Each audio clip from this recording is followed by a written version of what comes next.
চট্টগ্রাম নগরীর জিইসি মোড়ের একটি কনভেনশন সেন্টারে আয়োজিত কনসার্টে সংঘর্ষের ঘটনা ঘটেছে।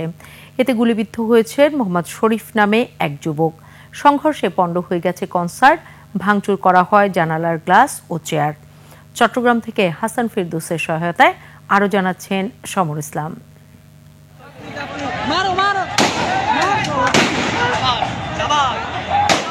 বন্দরনগরীর জিইসি মোড়ের কনভেনশন সেন্টারে একটি মোটরসাইকেল উৎপাদনকারী প্রতিষ্ঠান কনসার্টের আয়োজন করে।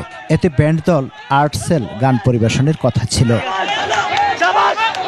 কনসার্ট সন্ধ্যায় শুরু হওয়ার কথা থাকলেও দুপক্ষের সংঘর্ষের কারণে তা পণ্ড হয়ে যায়। সে সময় কনভেনশন সেন্টারে ভাঙচুর করা হয়। ঘটনার পর সামাজিক যোগাযোগ মাধ্যম ফেসবুকে একটি ভিডিও ছড়িয়ে পড়ে। তাতে দেখা যায় একটি পক্ষ কনভেনশন সেন্টারের মূল ফটক ভাঙচুরের চেষ্টা করছে। ভেতর থেকে আইনশৃঙ্খলা রক্ষাকারী বাহিনীর সদস্যরা পরিস্থিতি নিয়ন্ত্রণে আনার চেষ্টা করছে।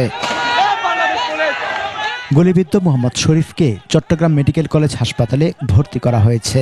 গোলাগুলির সঙ্গে কারা জড়িত তা নিশ্চিত হওয়া যায়নি। গুলিবিদ্ধ শরীফ খুলশী ডেবারপার এলাকার বাসিন্দা।